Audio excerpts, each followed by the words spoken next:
नमस्कार भाइयों। भाइयों, आप सभी का हार्दिक स्वागत है राममान एकेडमी के यूट्यूब चैनल पर। भाइयों, आज हम आपके लिए एक बहुत महत्वपूर्ण टॉपिक लेकर आए हैं। टॉपिक का नाम है अक्षांश रेखाएं। देखिए, ज्योग्राफी में अगर आपको पूरी ज्योग्राफी को समझना है तो अक्षांश रेखाओं को ढंग से समझना पड़ता है भाई। ठीक, तो हमारा टॉपिक का नाम है आज का अक्षांश रेखा भैया की। जो अक्षांश रेखाएं होती हैं इन्हें इंग्लिश में बोलते हैं लैटिट्यूड्स।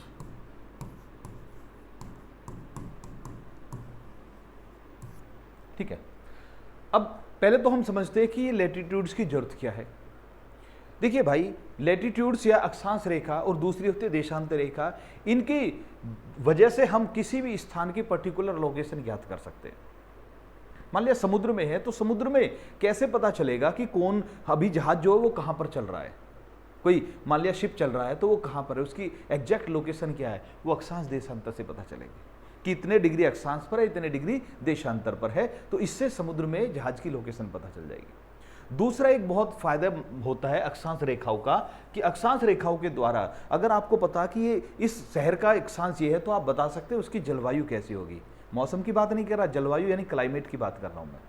ठीक है, तो देखिए मौसम तो क्या होता है कि जैसे अभी यहाँ पर इंडिया में अभी गर्मी का मौसम चल रहा है, कुछ दिन बाद सर्दी का आएगा, कभी बारिश का, कभी सर्दी, कभी गर्मी, ये तो मौसम होता है। लेकिन लॉन्ग टर्म की जो होता है उसे जलवायु बोलते हैं। तो जलवायु का पता लगाने में अक्षांश रेखाएं होती हैं। देशांतर रेखाओं से किसी स्थान का समय का पता लगाया जाता है, इससे जलवायु का पता लगाया जाता है। तो आज हम पहले अक्षांश रेखाओं की बात करते हैं भाई। देखिए भाई, अक्षांश रेखाओं की बात करें तो सबसे पहली चीज कि जो अक्षांश रेखाएं होती है काल्पनिक है, वास्तविक नहीं है। ऐसी पृथ्वी पर कोई रेखा खींची हुई नहीं है, लेकिन वैज्ञानिकों ने अपनी कैलकुलेशन को आसान बनाने के लिए कुछ रेखाओं की कल्पना की गई कि जिन्हें अक्षांश रेखाएं कहते हैं। अब ये जो अक्षांश रेखाएं होती हैं भाई, ये कैसे बनती हैं। अगर हम ग्लोब ये माने, अगर ये हम ग्लोब माने, ये नॉर्थ मतलब ये साउथ माने और ये नॉर्थ पोल माने, ठीक है। पृथ्वी क्या है कि ये जो नॉर्थ पोल और साउथ पोल है इनके चारों तरफ पृथ्वी घूम रही है। ये अक्ष मानकर इनके परिधि ही घूम रही है पृथ्वी, ठीक है। तो ये नॉर्थ पोल, ये साउथ पोल हो गया है। और यहां पर इधर वेस्ट साइड है, इधर ईस्ट साइड है। वेस्ट से ईस्ट की तरफ को चले तो ये जो रेखा बनेगी ये अक्षांश रेखाएं बनेंगी। याद रखना, ये अक्षांश रेखाएं बनेंगी। और जो अक्षांश रेखाएं होती हैं ये क्या होती हैं, ये ऐसे घूमकर पूरा का पूरा एक सर्किल लेती हैं। अक्षांश रेखाएं क्या बनाती है, पूर्ण वृत्त बनाती हैं भाई। ठीक है, अभी थोड़ा थोड़ा सा समझिए पहले, अभी बिल्कुल डीप में जाएंगे कि नॉर्थ पोल और साउथ पोल ये हैं। ये नॉर्थ साइड है, ये साउथ साइड है। यहां पर साउथ पोल है या नॉर्थ पोल है, इधर ईस्ट है, इधर वेस्ट है। तो वेस्ट से ईस्ट या ईस्ट से वेस्ट की तरफ को जो रेखाएं बनेंगी वो कौन सी होंगी, वो अक्षांश रेखाएं होंगी, लैटिट्यूड होगी। जो ऊपर से नीचे बनेंगी वो देशांतर रेखाएं होंगी। वो देशांतर वाले टॉपिक में क्लियर हो जाएगा भाई। ठीक है, अब देखते हैं तो हमें कैसे बनानी है, ऐसे रेखाएं बनानी है। पहली चीज ये काल्पनिक है, पहली चीज। दूसरी चीज ये पूर्ण वृत्त का निर्माण करती है, ये भी पक्का हो गया, पूर्ण वृत्त का निर्माण करती है।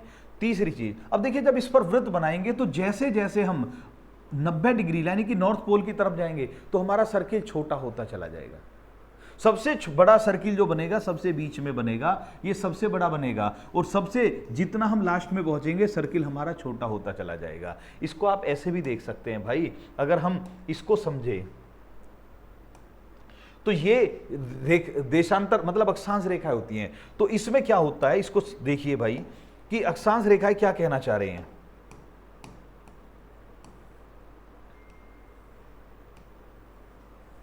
हाँ जी भाई, अगर हम पृथ्वी के बीच में टुकड़े माने तो ये जो दिख रहा है ये पृथ्वी का केंद्र है।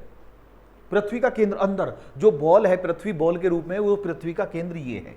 ठीक है, यहां से क्या करा, यहां से ये लाइन जो खींची गई, ये वाली जो बिल्कुल बीच में है, तो ये 0 डिग्री है। अब सोचिए कि यहां पर 0 डिग्री, जैसे हमारा ये 0 डिग्री हो गई, फिर इसके बाद डिग्री बनानी शुरू करी, 1 डिग्री 2 डिग्री ऐसे करते करते, और यहां पर बन गई 90 डिग्री, ये बिल्कुल 0 डिग्री। ठीक है, इस तरह से बनता है। तो पृथ्वी के केंद्र के आर पार एक लाइन मानी गई, पृथ्वी के केंद्र के आर पार एक लाइन मानी गई, और उससे जो कोण बनते चले गए वो 1 डिग्री 2 डिग्री 3 डिग्री 90 डिग्री। और 90 डिग्री जो बना वो लास्ट में बना, जिसे हमने नॉर्थ पोल कहा। इधर जो बना साउथ पोल कहा 90 डिग्री को। समझ में आया? थोड़ा सा अभी देखिए, थोड़ा सा टिपिकल चीज है, समझने में टाइम लगता है। तो अब हमारा ये 0 डिग्री ये हो गया है, ये अगर हम इसके पृथ्वी के आर पार कर दे तो एक लाइन बन जाएगी, ठीक है। ये जितने भी हैं 0 डिग्री पर बहुत सारे बिंदु हैं, ये 0 डिग्री हो गया। और जो लास्ट वाला बना ये नॉर्थ पोल बना, ये 90 डिग्री बन गया भाई, ठीक है। अभी लिखने की कोशिश मत करना, लिखने के लिए मैं फैक्ट बताता हुआ चलूंगा, पहले समझिए। तो पहली चीज ये काल्पनिक रेखा है, पूर्ण वृत्त बन का निर्माण करती है, पूर्व से पश्चिम खींची जाती है, बिल्कुल बीच में जो होती है 0 डिग्री होती है, और जो बिल्कुल लास्ट में ऊपर होती है वो 90 डिग्री, जो लास्ट में 90 डिग्री नीचे होती है, 90 डिग्री साउथ बोलते हैं, ठीक है। यहां तक समझ में आया। अब पहले थोड़े से फैक्ट आप लिखना चाहें तो लिख सकते हैं, ठीक है। तो आप लिखेंगे कैसे, जैसे मैं बोल रहा हूं कि ग्लोब पर, ग्लोब यानी पृथ्वी पर का जो मानचित्र होता है, ग्लोब या पृथ्वी पर पूर्व से पश्चिम की ओर को खींची गई, ग्लोब पर पूर्व से पश्चिम की ओर को खींची जाने वाली काल्पनिक रेखाओं को, ग्लोब पर पूर्व से पश्चिम की ओर को खींची जाने वाली काल्पनिक रेखाओं को अक्षांश रेखाएं कहते हैं। पहले तो आप ये लिखेंगे भाई, तो एक वाक्य में दोनों आगे, ग्लोब पर काल्पनिक रेखाएं पूर्व से पश्चिम की ओर को खींची जा रही हैं, ग्लोब पर पूर्व से पश्चिम की ओर को खींची जाने वाली काल्पनिक रेखाओं को अक्षांश रेखाएं कहते हैं। पहली चीज हो गई। दूसरी चीज भाई, दूसरा लिखेंगे, ये रेखाएं ग्लोब पर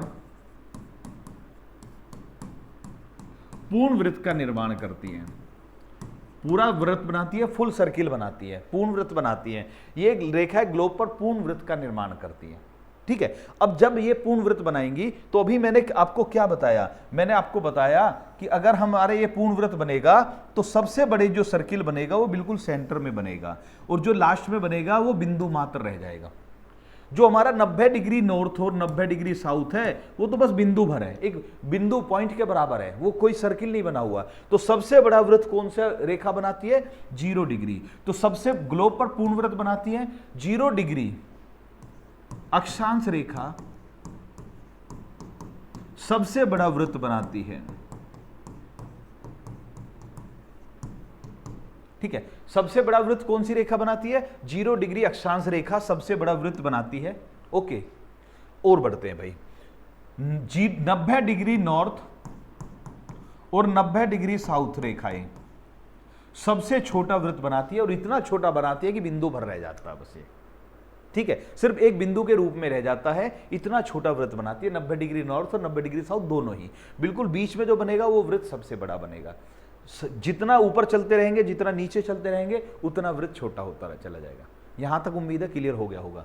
और बढ़ते हैं भाई, इसके बाद चलते हैं अब ये तो हो गया, हमने पूर्ण वृत्त के बारे में बता दिया। तो ग्लोब पर या कहा जाए पृथ्वी पर दीर्घतम वृत्त कौन सा होता है, दीर्घतम यानी कि सबसे बड़ा वृत्त, दीर्घतम वृत्त कौन सा होता है, 0 डिग्री अक्षांश रेखा। याद रखना देशांतर नहीं, अक्षांश रेखा, 0 डिग्री अक्षांश रेखा, क्योंकि देशांतर तो हाफ सेमी सर्किल बनाएंगे, आधा सर्किल बनाएंगे, ठीक है। अब यहां से इसके बाद चलते हैं, अब हम कुछ रेखाओं को और समझते हैं। तो हमने क्या बताया, बिल्कुल सेंटर में कौन सी रेखा, 0 डिग्री, ठीक है, जो सबसे बड़ा वृत्त बनाती है। 0 डिग्री अक्षांश रेखा को भूमध्य रेखा भी कहते हैं। भूमध्य रेखा क्यों, क्योंकि ये भूमि के मध्य में है। भूमध्य रेखा का मतलब भूमि के मध्य में है, इसलिए इसे भूमध्य रेखा कहते हैं भाई। इसको विषुवत रेखा भी कहते हैं, इसी को भैया विषुवत रेखा कहते हैं। 0 डिग्री अक्षांश के दो नाम हो गए, भूमध्य रेखा या विषुवत रेखा।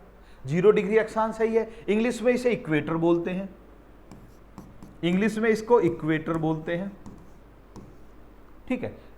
तो इसका तीसरा नाम क्या होगा, इक्वेटर, अगर इंग्लिश में आए तो।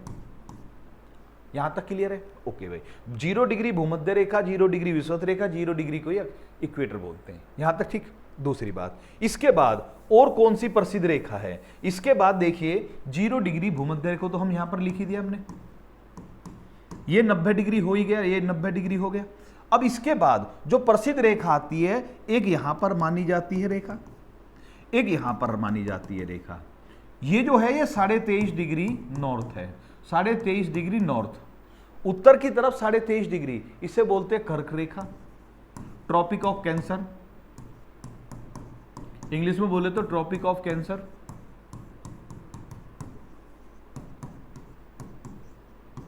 ठीक है। और 23.5 डिग्री जो दक्षिण में है इसे बोलते हैं मकर रेखा। 23.5 डिग्री नॉर्थ में कर्क रेखा, 23.5 डिग्री दक्षिण में मकर रेखा। इनकी जरूरत पड़ेगी आगे भी, पहले अभी आप नाम समझिए। 0 डिग्री भूमध्य रेखा, 23.5 ऊपर जाए तो कर्क रेखा, 23.5 नीचे जाए तो मकर रेखा। Tropic of Capricorn, tropic of Cancer, tropic of Cancer, tropic of Capricorn. Capricorn समझ में आ गया भाई। इसके बाद चलते हैं, ये 23.5 डिग्री के नाम हो गए। फिर थोड़ा सा और ऊपर जाते हैं तो यहां पर एक रेखा बनती है 66.5 डिग्री नॉर्थ। 66.5 डिग्री नॉर्थ को बोलते हैं आर्कटिक वृत्त। कौन सा वृत्त बोलते हैं? आर्कटिक वृत्त, यानी आर्कटिक सर्किल। और ऐसे ही 66.5 डिग्री दक्षिण को बोलते हैं अंटार्कटिक वृत्त।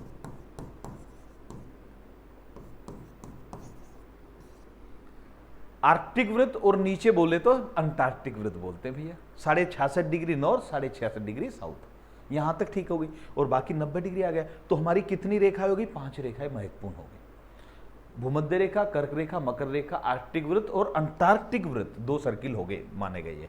इसके बाद चलते हैं भाई। अब इसके बाद हमें इसमें और क्या देखना है? देखिए, सपोज कीजिए हमारी ये एक अक्षांश रेखा जा रही है, कोई सी भी, मान लिया ये हमारी 18 डिग्री अक्षांश रेखा है, नॉर्थ है मान लिया, ठीक है।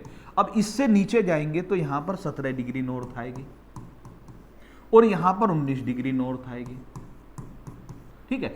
तो यहां से और यहां तक ये जो दूरी है इनकी समांतर रेखाएं होती हैं, पैरेलल होती हैं। तो अगली लिखेंगे कि अक्षांश रेखाएं कैसी होती है? समांतर रेखाएं होती हैं।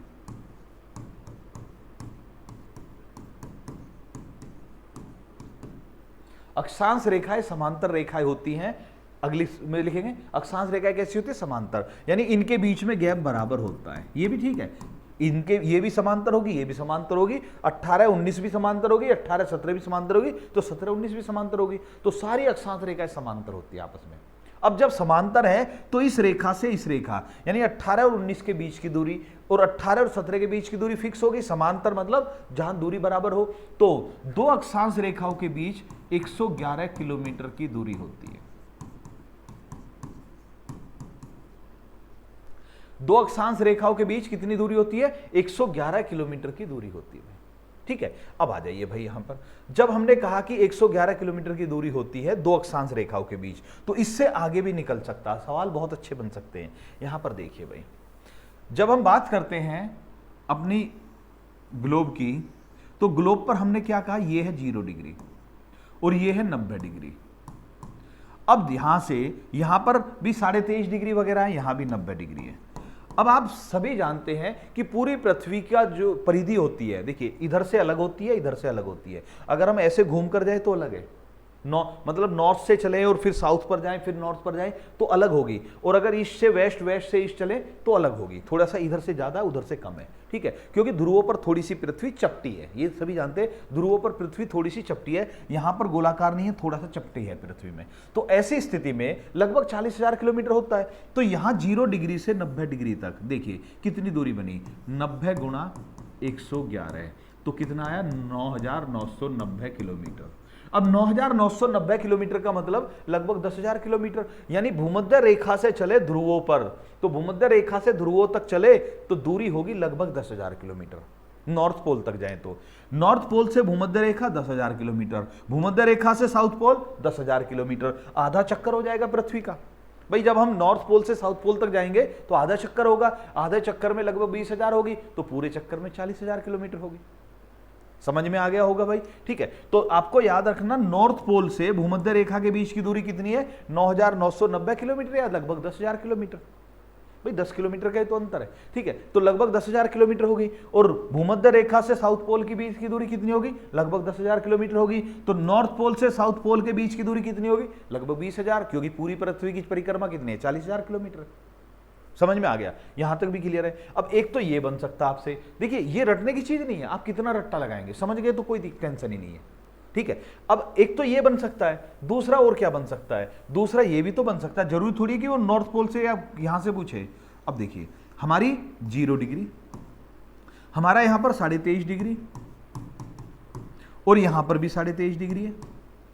अब एक तो वो यहां से यहां तक पूछ सकता 0 डिग्री तक, ऐसा भी तो कह सकता कि भूमध्य रेखा से कर्क रेखा की दूरी बताओ, या भूमध्य रेखा से मकर रेखा की दूरी बताओ, या कर्क रेखा और मकर रेखा के बीच की दूरी बताओ। ऐसा भी पूछ सकता है कि कर्क रेखा और मकर रेखा के बीच की दूरी बताओ। तो अब आपको कर्क रेखा और मकर रेखा बतानी है तो रटने की जरूरत नहीं है। 23.5 ऊपर 23.5 नीचे, टोटल हो गया 47। 47 गुणा 111 कर दीजिए, 5217 आ गया। ठीक है, 47 गुणा 111 कर दीजिए, इन दोनों के बीच की दूरी आ गई। अगर पूछ रहा है कि भूमध्य रेखा से कर्क रेखा के बीच की दूरी, तो क्या करेंगे हम? 23.5 गुणा 111 करेंगे, 23.5 गुणा 111 कर देंगे। समझ में आ गया? तो कुल मिलाकर हमें करना क्या है? हमें करना है कि जब आपको अक्षांशों का पता है तो जो दो अक्षांशों के बीच का गैप लीजिए, उसमें 111 की दूरी कर गुणा कर दीजिए। अब देखिए कितने तरीके से सवाल बन सकता है। भूमध्य रेखा से कर्क रेखा, भूमध्य रेखा से मकर रेखा, कर्क से मकर, भूमध्य रेखा से 90 डिग्री अक्षांश, यानी कि कौन सा? उत्तरी ध्रुव, भूमध्य रेखा से दक्षिणी ध्रुव, उत्तरी ध्रुव से दक्षिणी ध्रुव, ऐसे भी बन सकता है। ऐसा भी पूछ सकता है कि उत्तरी ध्रुव से कर्क रेखा कितनी दूर है, दक्षिणी ध्रुव से कर्क रेखा कितनी दूर है, बता सकते हो। क्योंकि भाई 90 ये हो गया, 90 और 23.5 कर दीजिए, 113.5 में 111 की गुणा करनी है, इतना आप कर सकते हो। ठीक है, तो यहां तक भी क्लियर हो गया। लेकिन जरूरी थोड़ी है कि ये प्रसिद्ध रेखा ही दे। ये क्या कह सकता है कि शहर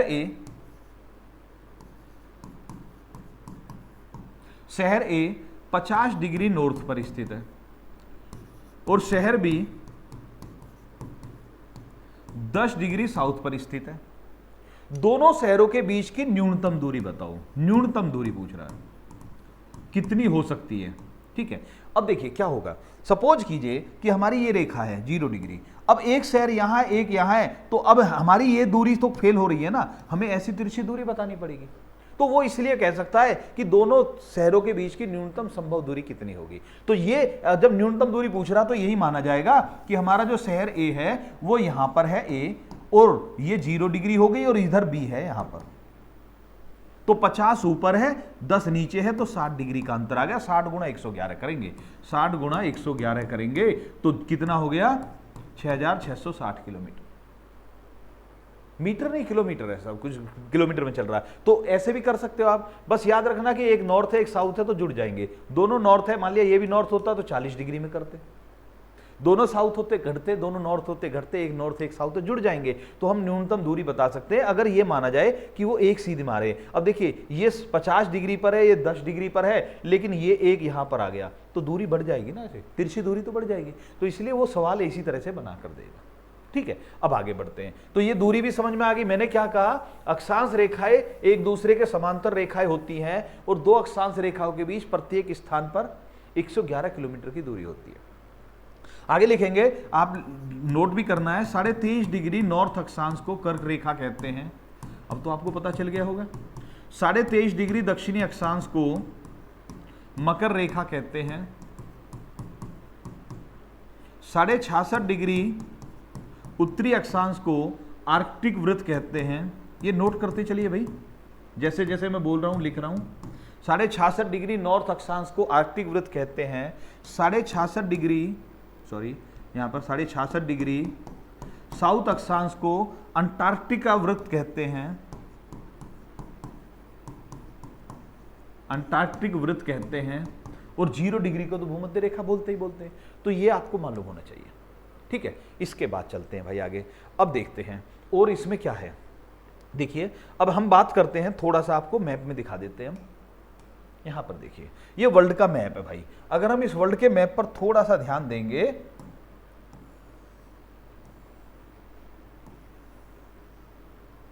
ठीक जी। अब देखिए भाई यहां पर जो वर्ल्ड के मैप में ये जो हमारा एरिया दिख रहा है, ये नॉर्थ अमेरिका, ये साउथ अमेरिका, ये अफ्रीका महाद्वीप, ये क्या बोलते हैं यूरोप, और ये एशिया, ये ऑस्ट्रेलिया महाद्वीप है। तो बिल्कुल बीच में से जो जा रही है ये वाली लाइन जो जा रही है, ये वाली, ये क्या है? भूमध्य रेखा है। ठीक है, भूमध्य रेखा जा रही है। अच्छा जी, और यहां से थोड़ा सा ऊपर जाएंगे तो यहां पर जो जा रही है ये कर्क रेखा जा रही है, और नीचे यहां पर जो जा रही है ये मकर रेखा जा रही है। ठीक है, अभी मैं थोड़ा सा इसको वाइड हो गया, ये इसको ऐसा कर देते हैं हम। इसी तरह का मैप था जैसा भी है। ठीक है, अब यहां पर देखिए भाई, तो ये 0 डिग्री बीच में से आपको पता चल गया कि भाई 0 डिग्री बीच में है, यानी कि जो पृथ्वी के बीचों बीच जा रही है वो इक्वेटर, ये लाइन है, ये मकर रेखा, ये कर्क रेखा। ठीक, अब मैप में अगर आप थोड़ा भी जानते हैं तो देखिए ये 3 बड़ी रेखाएं, 3 बड़ी रेखा बताई जो हमने, इन 3 बड़ी रेखाओं में से अफ्रीका महाद्वीप ऐसा है जिसमें से तीनों रेखाएं गुजर रही हैं। कौन सी? मकर, भूमध्य और कर्क रेखा। तो लिख लेना, अफ्रीका महाद्वीप से, अफ्रीका एकमात्र ऐसा महाद्वीप है जिससे तीनों बड़ी रेखाएं यानी 0 डिग्री अक्षांश यानी कर्क, भूमध्य रेखा, कर्क रेखा, मकर रेखा, तीनों गुजरती हैं। कौन कौन सी गुजरती है? भूमध्य, कर्क रेखा और मकर रेखा। ये बिल्कुल क्लियर नहीं बन रहा, कोई दिक्कत नहीं है, बस हल्का सा आपको आइडिया बताने के लिए, बाकी तो मैं यहां पर लिखूंगा ही, बता ही रहा हूं। तो अफ्रीका एकमात्र ऐसा महाद्वीप है जिससे 3 बड़ी रेखा, भूमध्य रेखा, कर्क रेखा, मकर रेखा, तीनों गुजरती हैं। इन पूरे वर्ल्ड में सिर्फ एक देश ऐसा जिसमें से ये 2 बड़ी रेखाएं गुजरती हैं, देश का नाम है ब्राजील। ब्राजील जो पड़ता है यहां पर पड़ता है दक्षिण अमेरिका महाद्वीप में। तो ब्राजील एकमात्र ऐसा देश है जिससे कौन कौन सी गुजर रही है? भूमध्य रेखा और मकर रेखा, कर्क रेखा नहीं। ठीक है, किससे? ब्राजील से। ब्राजील एकमात्र ऐसा देश है जिससे भूमध्य रेखा भी गुजरती है और मकर रेखा भी गुजरती है। सिर्फ एक ही देश है जिससे 2 बड़ी रेखा गुजरती है। महाद्वीप एक है और देश एक है जिससे भूमध्य रेखा और मकर रेखा गुजरती है। भूमध्य रेखा की बात करें तो यहां से जब चल रही है तो बहुत सारे देशों से जा रही है, 12-13 देश। 12 या 13 क्यों बोल रहा हूं मैं? क्योंकि कुछ देश ऐसे जिनको मान्यता मिलती है, कोई नहीं मिलती, तो उस चक्कर लफड़ा भी होता है। तो इधर से ये इंडोनेशिया की तरफ से होती हुई जाती है, भारत से नीचे से रह जाती है, भारत के नीचे से निकल जाती है, भारत को टच नहीं करती। ठीक है, दूसरी बात भाई, यहां से इंडोनेशिया से होते हुए अफ्रीका के कई सारे देशों से होते हैं और यहां से निकल जाती है जब ये, तो यहां पर एक देश पड़ता इक्वाडोर। इक्वाडोर, इक्वाडोर का नाम से ही मालूम हो रहा है आपको कि इक्वाडोर नाम क्यों रखा होगा, क्योंकि वो इक्वेटर पर स्थित है। ठीक है, नाम क्या पड़ता है? इक्वाडोर। इक्वाडोर जो देश पड़ता है ये इक्वेटर पर है, यानी इक्वेटर भूमध्य रेखा पर, इसलिए नाम इक्वाडोर रख दिया। ठीक है, चलिए ये सब बाद की बातें आती है। तो अभी आपको समझ में आ गया 3 बड़ी रेखाएं हो गई, भूमध्य रेखा, कर्क रेखा, मकर रेखा। ठीक है, अगर अब हम बात करें, भूमध्य रेखा तो बिल्कुल बीच से हो गई, कर्क रेखा भारत के बीचों बीच से हो गई। पृथ्वी के बीच से भूमध्य रेखा गुजर रही है और भारत के बीचों बीच से कौन सी गुजर रही है? कर्क रेखा गुजर रही है। और मकर रेखा नीचे दिखाया ब्राजील की तरफ, ऑस्ट्रेलिया की तरफ, केन्या वगैरह की तरफ, वो कौन सी जा रही है? मकर रेखा जा रही है भाई। ठीक है, अभी आप देखते हैं भाई यहां पर, अब भारत की बात करते हैं हम। ठीक है, अगर हम भारत के नक्शे की बात करें तो यहां से ये इस तरह का नक्शा बना हुआ है।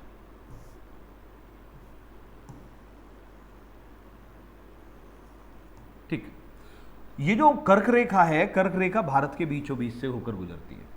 पहली बात, ये वाला जो हिस्सा है भारत का तमिलनाडु की तरफ, और इधर जो जम्मू कश्मीर की तरफ है, जम्मू कश्मीर की तरफ और तमिलनाडु की तरफ, भारत की यहां से और यहां तक की जो स्थिति है वो आपको याद रखना। भारत जो है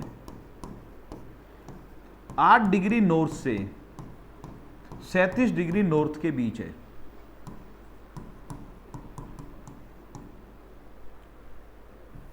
तक लिखिए, बीच मत लिखिए, तक है। 8 डिग्री नॉर्थ से 37 डिग्री नॉर्थ तक। याद रखना ये डिग्री के बाद एक मिनट होता है, जैसे दशमलव होती है ऐसी मिनट होता है। तो मैंने यहां मिनट को इग्नोर कर दिया, यानी दशमलव को इग्नोर कर दिया।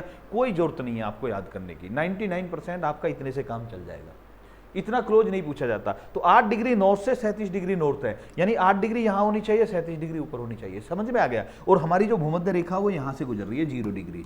तो इससे जितना दूर चलेंगे वो क्या है, वो नंबर बढ़ता चला जाएगा। तो यहां से 0 degree, 1 degree, 2 degree, 8 degree, 37 degree. समझ में आ गया? ये क्लियर है। और यहां पर 23.5 डिग्री है।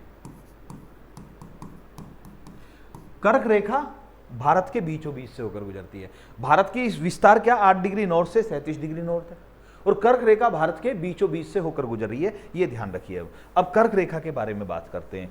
अब देखिए, कर्क रेखा यहां से जब शुरू होती है, यहां से, तो पहले गुजरात से होती है, फिर थोड़ा सा राजस्थान को टच करती है। तो कौन कौन से राज्य करते हैं? गुजरात, फिर आता राजस्थान, फिर मध्य प्रदेश, मध्य प्रदेश का ही भाग बना छत्तीसगढ़,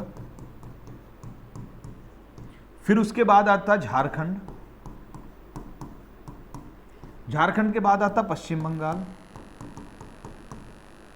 ठीक है, तो ये पहले गुजरात आएगा, फिर यहां पर हल्का सा ऊपर से राजस्थान आ जाएगा, और राजस्थान से आगे मध्य प्रदेश आएगा, फिर यहां पर छत्तीसगढ़ आएगा, फिर यहां पर झारखंड आएगा, ये फिर पश्चिम बंगाल आएगा, फिर यहां बांग्लादेश आ गया, बांग्लादेश आ गया ये तो, और बांग्लादेश के बाद ये वाला जो हिस्सा है ये त्रिपुरा का है और ये मिजोरम का है। ठीक है, तो झारखंड पश्चिम बंगाल के बाद त्रिपुरा और मिजोरम भारत के 8 राज्यों से होकर गुजरती है।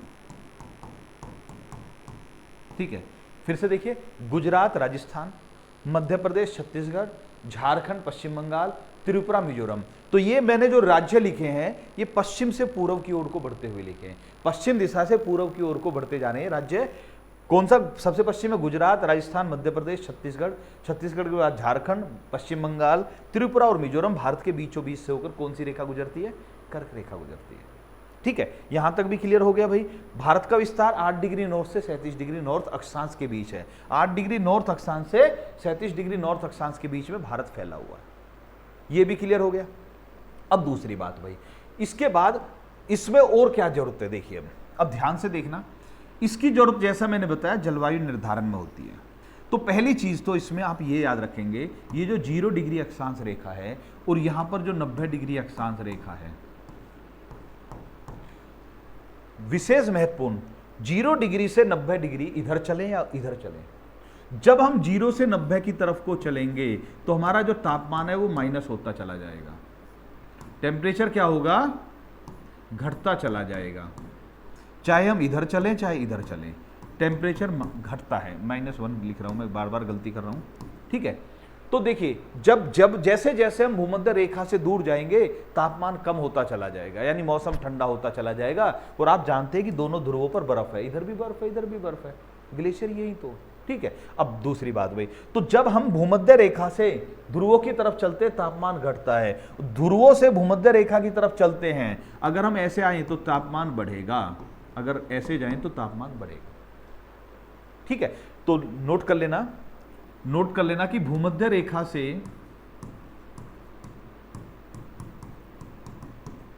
ध्रुवों की तरफ तापमान घटता है। यदि भूमध्य रेखा से ध्रुवों की तरफ चले तो तापमान घटता है जब हम दूर जा रहे हैं। तो अगर हम ध्रुवों से भूमध्य रेखा की तरफ चले तो तापमान बढ़ता है। नोट कर लीजिए इस चीज को, ये ठीक हो गया। अब इसी से जलवायु पता चलती है। तो अब आप ये बता सकते हैं, जैसे सपोज करिए कि अब जब आपको ये पता चल गया कि तापमान में क्या होता है कि शहर ए जो है मान लिया 20 डिग्री नॉर्थ पर है और शहर बी 45 डिग्री नॉर्थ पर है, तो इसका मतलब शहर बी का तापमान शहर ए के तापमान की अपेक्षा या जलवायु ठंडी होगी। तापमान तो एक दिन का अलग हो सकता है, लेकिन बी की जलवायु ठंडी होगी, ए की जलवायु गर्म होगी। पता चल गया? तो अक्षांश से वो जलवायु वर्गीकरण में अलग से बात करेंगे, यहां पर इतना आइडिया हो गया। ठीक है, दूसरी बात भाई, अब यहां पर एक चीज देखिए, अब हमने क्या कहा? जलवायु, यहां पर यानी क्लाइमेट। अब किसी स्थान की जलवायु, किसी भी स्थान की जलवायु 3 चीजों से निर्धारित होती है। 3 फैक्टर होते हैं जिनका जलवायु पर प्रभाव पड़ता है। अभी इसी में बता देता हूं थोड़ा, बाकी जलवायु का वर्गीकरण नहीं करा रहा मैं अभी आपको। ठीक है, जलवायु पर प्रभाव किस किस का पड़ता है जिसकी वजह से जलवायु प्रभावित होती है? पहली चीज है भूमध्य रेखा से दूरी।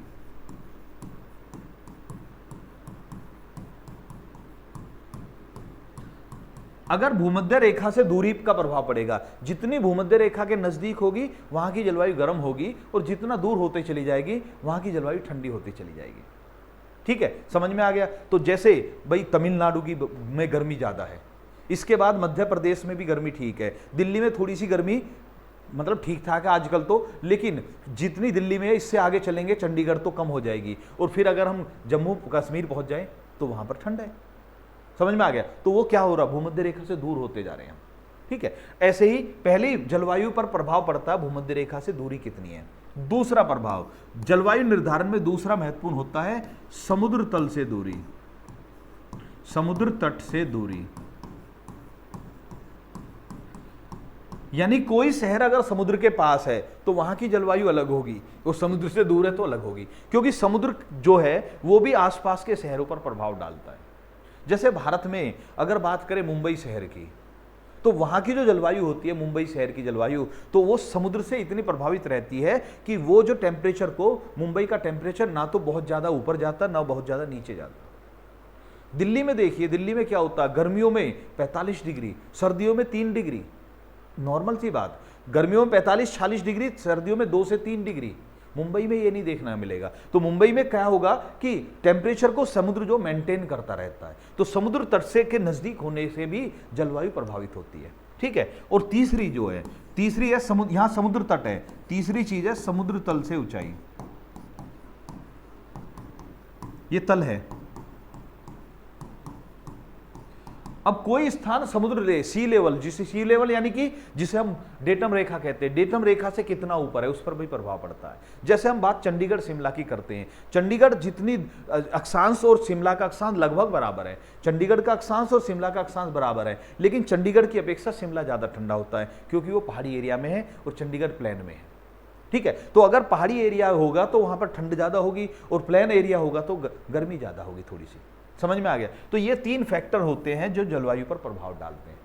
ये भी क्लियर हो गया। और बढ़ते हैं भैया अब इससे अलग हमने क्या करा कि हमने ये समझ लिया कि जो जलवायु है वो भूमध्य रेखा से दूर जाने पर जलवायु ठंडी होती है, भूमध्य रेखा के पास जलवायु गर्म होती है।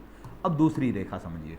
अब मैं एक काम करता हूं, मैं ऐसे सर्किल में ना बनाकर ऐसे ही सीधी रेखा खींच लेता हूं मैं, 0 डिग्री। ठीक है। 0 डिग्री को हमने क्या बोला, भूमध्य रेखा। इस बार मैं अब सर्किल टाइप में नहीं बनाऊंगा, यानी ग्लोब टाइप में नहीं बनाऊंगा, भूमध्य रेखा, इक्वेटर। अब इसके पास एक चीज और होती है, देखिए इसके पास जो है थोड़ा सा जो एरिया है ऊपर और नीचे की तरफ, नॉर्थ और साउथ का तरफ, लगभग वो फिक्स नहीं है, 5-7 डिग्री ऊपर और 5-7 डिग्री नीचे। भूमध्य रेखा के आसपास 5 डिग्री ऊपर 5 डिग्री नीचे मान लो, या 8 डिग्री ऊपर 8 डिग्री नीचे मान लो, लगभग इतना जो एरिया है। यहां पर क्या होता है कि यहां पर गर्मी बहुत ज्यादा है। अब गर्मी ज्यादा है तो टेम्परेचर में अलग अंतर नहीं होता, और जब टेम्परेचर में अंतर नहीं होगा तो हवा कम चलेगी। देखिए हवा चलने का कारण क्या होता है कि एक तरफ टेम्परेचर बहुत ज्यादा है, एक तरफ बहुत कम है। जिधर कम टेम्परेचर है उधर से ज्यादा टेम्परेचर की तरफ को हवा चलती है, कम तापमान से ज्यादा तापमान की ओर को हवा चलती है। अब यहां पर टेम्परेचर में अंतर नहीं आता तो हवा बहुत कम चलती है।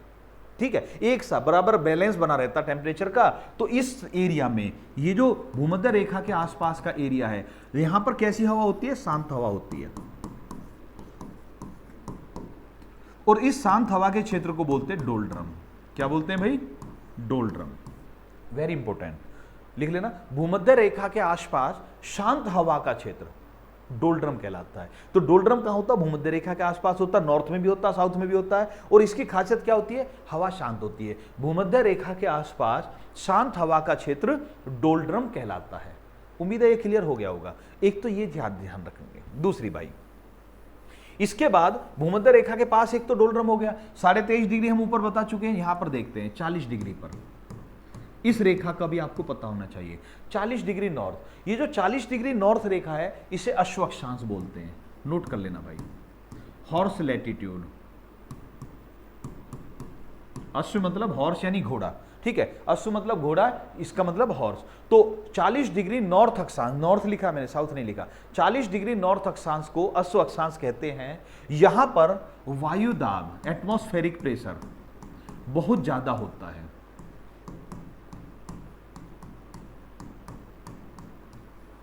ठीक है। 40 डिग्री नॉर्थ अक्षांश को अश्व अक्षांश कहते हैं। यहां पर वायुदाब बहुत ही ज्यादा होता है, इसलिए अश्व अक्षांश कहते हैं। अब क्यों कहा, नाम क्यों रखा यार, घोड़े के नाम पर क्यों रखा, इसके पीछे एक कहानी बताई जाती है। सुनिए क्या कहानी है।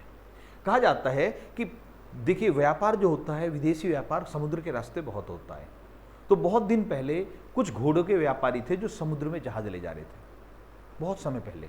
ठीक है। तब तक इतनी मतलब जो ये डेवलपमेंट नहीं हुआ था इन चीजों का। तो वो समुद्र में क्या ले जा रहे थे, घोड़े ले जा रहे थे। घोड़ों को जहाज में भरकर समुद्र के रास्ते से जा रहे थे। अब वो चलते हुए जब इसके पास पहुंचे तो पता चला जहाज डूबने लगा। अब उन्हें बड़ा आश्चर्य हुआ कि हम इतनी दूर से चले आ रहे हैं और अब ये ओवरलोड दिखा रहा है जहाज को कि भाई इसमें लोड ज्यादा हो गया, ऐसा कारण क्या है। तो बताते हैं, कहानी है, कहा जाता है कि उन्होंने उन जो घोड़ों को समुद्र में छोड़ना शुरू कर दिया, वरना तो पूरा डूब जाता जहाज। तो इसलिए घोड़ों से जुड़ गई कहानी। बाद में उन्होंने आकर अपने देश में बताया, तो उन्होंने रिसर्च वगैरह की, तो पता चला जी यहाँ का तो वायुदाब बहुत ज्यादा है। अब वो घोड़ों की कहानी जुड़ी थी, इसलिए इसका नाम अश्वक्षांश रख दिया, घोड़े का अक्षांश। समझ में आ गया भाई? वायुदाब ज्यादा होता है 40 डिग्री नॉर्थ पर। इसके बाद थोड़ा सा और नीचे चलेंगे, जब हम नीचे की तरफ आते हैं तो नीचे की तरफ 40 डिग्री साउथ पर आते हैं। अब हम इसे बोलते हैं गरजती चालीसा।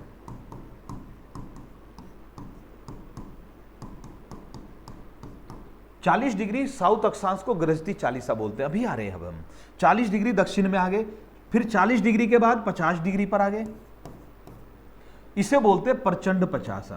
क्या बोलते हैं भैया? प्रचंड पचासा। ठीक है, 40 डिग्री नॉर्थ को गरजती चालीसा, सॉरी साउथ को, 40 डिग्री साउथ को गरजती चालीसा, 50 डिग्री साउथ को प्रचंड पचासा, और 60 डिग्री अगर और नीचे आएंगे तो इसे नाम दिया गया चीखती साठा। क्या नाम दिया गया? चीखती साठा। अब ये नाम अजीब अजीब से क्या है उसको समझिए। देखिए, ठीक, गरजती चालीसा, प्रचंड पचासा, चीखती साठा। अब देखिए ये क्या है उसको देखते हैं। अब हम देखिए, अगर हम भूमध्य रेखा से नीचे की बात करें, भूमध्य रेखा की बात करें, तो भूमध्य रेखा के जो यहां पर होता है इससे ऊपर होता है, इधर भूमि बहुत ज्यादा है। आपका पूरा का पूरा एशिया महाद्वीप, पूरा का पूरा यूरोप महाद्वीप, नॉर्थ अमेरिका महाद्वीप, 3 महाद्वीप पूरे के पूरे ऊपर है। साउथ अमेरिका थोड़ा सा ऊपर थोड़ा सा नीचे, अफ्रीका थोड़ा सा ऊपर थोड़ा सा नीचे, ऑस्ट्रेलिया यहां पर है। ठीक है, तो 6 महाद्वीप, देखिए अंटार्कटिका तो निर्जन है, 6 महाद्वीपों में से 3 महाद्वीप ऐसे हैं जो पूरे के पूरे नॉर्थ साइड में है। इसको हम बोलते हैं उत्तरी गोलार्ध, नॉर्दर्न हेमिस्फीयर। देखिए गोले को आधा कर दिया तो इसका नाम हो गया गोलार्ध। उत्तरी गोलार्ध में ये देश पूरे महाद्वीप आ रहे हैं, और इसको बोलेंगे साउदर्न हेमिस्फीयर, यानी दक्षिणी गोलार्ध। गोलार्ध को इंग्लिश में बोलते हैं हेमिस्फीयर भैया। ठीक है, तो उत्तरी गोलार्ध में क्या है? भूमि ज्यादा है। इधर भूमि तो है लेकिन पानी थोड़ा सा और ज्यादा है, मतलब भूमि उधर की अपेक्षा कम है, इधर भूमि कम है, इधर पानी ज्यादा है, उधर पानी कम है, भूमि ज्यादा। आपस की तुलना कर रहे हैं हम। ठीक है, वैसे तो पूरी पृथ्वी पर पानी ही ज्यादा, ये जानते हैं आप। तो अब ऐसी स्थिति में क्या होता है, जब इधर हवा चलनी शुरू होती है, जब भी हवा चलती है तो हवा को अगर कहीं भूमि मिलेगी, कोई अड़चन मिलेगी तो हवा का प्रवाह रुक जाएगा, लेकिन इधर उसे कोई बाधा ही नहीं मिलती, तो हवा चलती रहती है, उसे कोई बीच में बाधा नहीं मिलती। तो जब वो 40 डिग्री पर पहुंचती है तो 40 डिग्री पर बहुत ज्यादा शोर करने लगती है। जब हवा पानी के ऊपर से निकलती है तो आवाज करती है, तो 40 डिग्री पर जब वो बहुत शोर करती है तो उसका नाम हो गया, क्या हो गया भाई? गरजती चालीसा। ठीक है, तो अब आप कैसे लिखेंगे? आप लिखेंगे, मतलब ये नोट्स बनाने अपने हाथ से, कि दक्षिणी गोलार्ध में भूमि की कमी तथा जल की अधिकता के कारण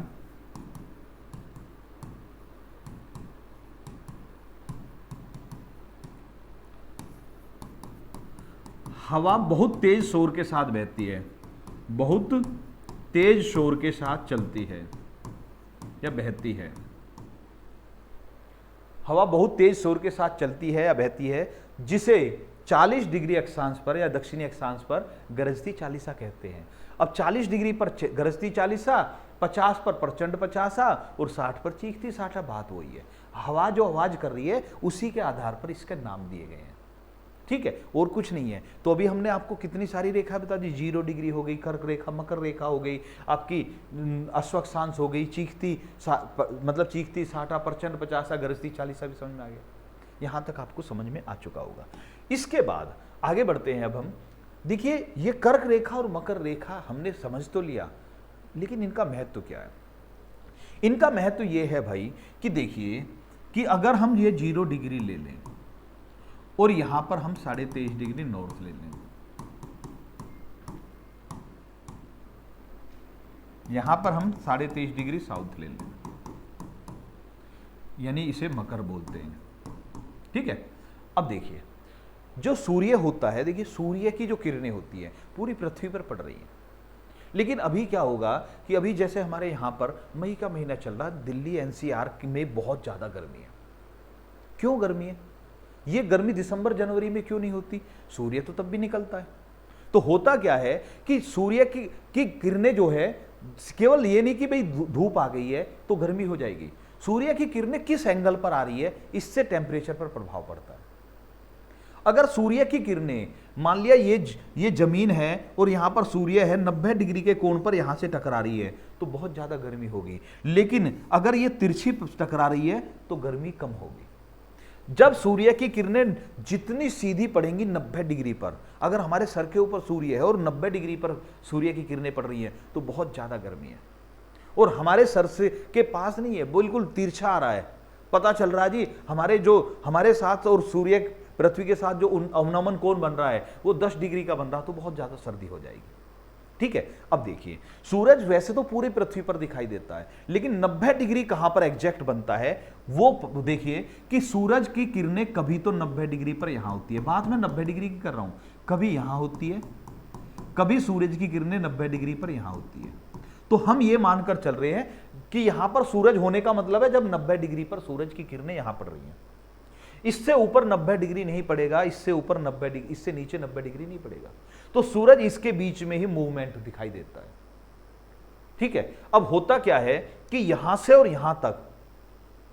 यहां तक सूरज की 90 डिग्री बदलने में, मतलब 90 डिग्री के एंगल पर जाने में, यहां पहले चल रहा है तो यहां पर जाने में 3 महीने लगेंगे, फिर यहां से यहां तक 3 महीने, फिर वापस 3, यहां पर 3, तो टोटल 12 महीने में एक मूवमेंट ऐसे पूरा बनता है। 3-3 महीने का पीरियड बनता है। अब देखिए, जब कर्क रेखा पर सूरज की किरणें सीधी पड़ेंगी तो इस एरिया में गर्मी होगी। और कर्क रेखा कहां पर है? भारत में। भारत में गर्मी कब होगी? जब सूरज की किरणें कर्क रेखा पर सीधी पड़ेंगी।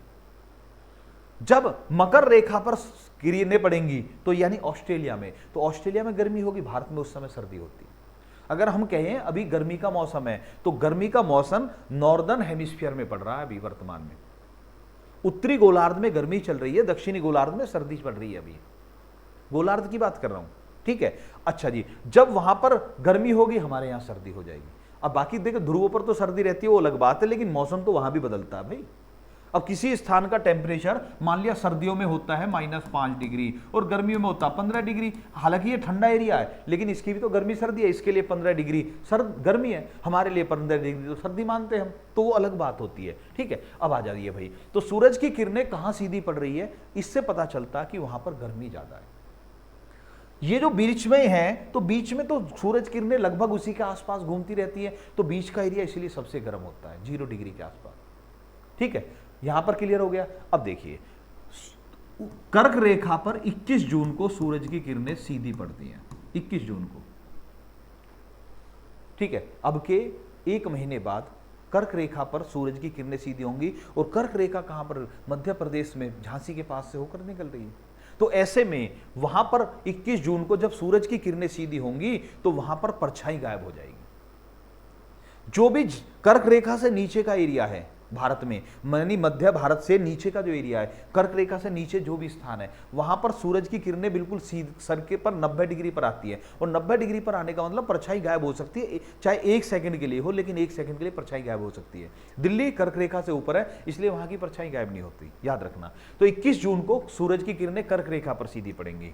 ठीक है, यहां पर 21 मार्च और 23 सितंबर को सूरज की किरणें सीधी पड़ती हैं। और यहां पर 22 दिसंबर को सूरज की किरणें सीधी पड़ती हैं मकर रेखा पर। अभी समझ लीजिए, फिर लिखना। तो 21 जून को कर्क रेखा पर, यानी कि भारत में गर्मी का जब मौसम होता पूरा।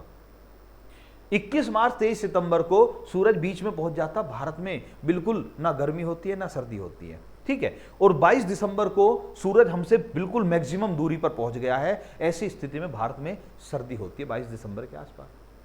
ठीक है, समझ में आ गया, क्योंकि सूरज उधर पहुंच गया, लेकिन उस समय ऑस्ट्रेलिया में क्या होगी? गर्मी होगी। ठीक है, तो अभी देखिए, एक चीज और होती है, जब हमारे यहां गर्मी होती है तो दिन बड़ा हो जाता है, रात छोटी हो जाती है।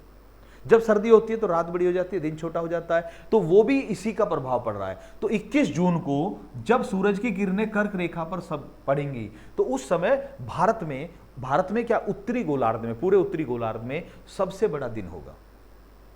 रात छोटी होगी।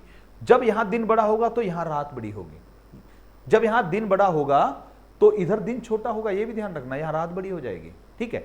और जब हमारे यहां पर दिन छोटा हो जाएगा तो इधर दिन बड़ा हो जाएगा, दक्षिणी की तरफ में। उम्मीद है समझ में आ गया। अब आप लिखेंगे 21 जून को सूर्य की किरणें कर्क रेखा पर लंबवत पड़ती हैं। लंबवत मतलब 90 डिग्री पर पड़ती हैं। 21 जून को सूर्य की किरणें कर्क रेखा पर लंबवत पड़ती है, इसीलिए 21 जून को उत्तरी गोलार्ध में सबसे बड़ा दिन होता है।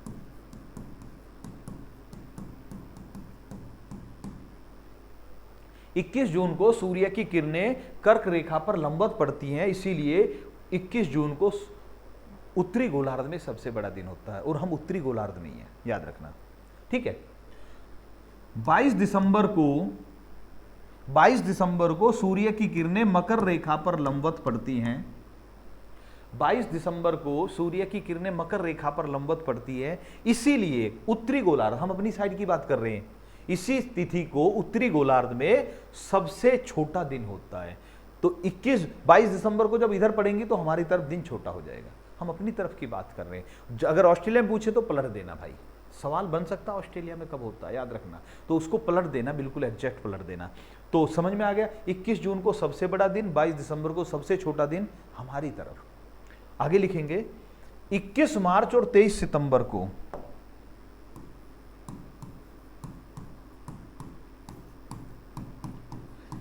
मार्च और 23 सितंबर को सूर्य की किरणें भूमध्य रेखा पर लंबवत पड़ती हैं। कहां पड़ती है? भूमध्य रेखा पर लंबवत पड़ती हैं। लंबवत यानी 90 डिग्री पर होती है। दिन तो तब भी यहां भी निकलता है, भूमध्य रेखा पर लंबवत पड़ती है, इसीलिए इस तिथि को पूरी पृथ्वी पर दिन रात बराबर होते हैं। हमारे यहां 12 घंटे का दिन, 12 घंटे का रात होती है। 12 घंटे का दिन, 12 घंटे की रात होगी 21 मार्च और 23 सितंबर को, ठीक है। और जब हम जून के महीने की बात करें तो 14 घंटे तक सूर्य उदय रहता है, 10 घंटे सूर्य अस्त होता है। 14 घंटे का दिन, 10 घंटे की रात बोली जाती है। जब 22 दिसंबर होता है तो 10 घंटे सूर्य उदय रहता है, जिसे 10 घंटे का दिन बोलते हैं। 14 घंटे अस्त रहता है, जिसे 14 घंटे की रात बोलते हैं। समझ में आ गया? तो 21 मार्च 23 सितंबर दिन रात बराबर हमारी तरफ, क्या, पूरी पृथ्वी पर, ये तो ठीक है। इसके बाद 21 जून को दिन बड़ा और 22 दिसंबर को दिन छोटा हमारी तरफ। ऑस्ट्रेलिया में पूछे तो उल्टा हो जाएगा। यहां तक समझ में आ गया होगा। टाइम कितना, बहुत बड़ी वीडियो हो चुकी है, काफी बड़ी। उम्मीद है ये आपको समझ में आ गया होगा। इसके बाद इनका जो भूमध्य रेखा, मकर रेखा, कर्क रेखा, इससे जलवायु निर्धारण में भी प्रभाव पड़ता है। तो वो सब जलवायु निर्धारण वाला जो जलवायु का टॉपिक रहेगा वो अलग बताना पड़ेगा, ठीक है। उम्मीद है ये आपको समझ में आ गया होगा। इससे अलग थोड़ा सा बस आपको एक चीज़ देखनी है। मैंने कर्क रेखा बताया भारत के बीचों बीच से होकर गुजर रही है। भूमध्य रेखा लगभग 12-13 देशों से होकर गुजर रही है। अब आप मैप देखिए, वर्ल्ड का मैप देखिए, और उसमें से हल्का सा साइड में टच करते हुए देखते चलिए कि कौन कौन से देश को मकर रेखा, भूमध्य रेखा, कर्क रेखा टच करते हुए जा रही है, ठीक है। अब जैसे कर्क रेखा भारत से भी गुजर रही है, म्यांमार से भी गुजर रही है, बांग्लादेश से भी गुजर रही है, तो ऐसे बहुत सारे देश हैं। भूमध्य रेखा किस किस से गुजर रही है ये देखकर चलिए, मकर रेखा किस किस से गुजरी है ये देखकर चलिए, तो इससे एक आइडिया हो जाता है। ये जो है मैप को, मतलब ये नहीं कि रट्टा लगाइए ये, लेकिन मैप में थोड़ा सा दिमाग में फीड होना चाहिए कि कौन कौन से देश भूमध्य रेखा के आसपास आ रहे हैं, कौन कौन से देश मकर रेखा पर, कौन से कर्क रेखा पर है। तो आपको एक जलवायु का भी पता चल जाता है कि किस देश की जलवायु कैसी होगी, अंदाजा भी पता चल जाता है। और भी सवाल जब एग्जामिनर घुमाकर पूछता तो आपको पता चल जाता है, ठीक है भाई। और भारत कौन से गोलार्ध में? उत्तरी गोलार्ध में। चलिए भैया, आज की क्लास हम इतना ही रखते हैं। अगली क्लास में आपसे फिर मुलाकात होगी। नमस्कार भाइयों, जय हिंद, वंदे मातरम।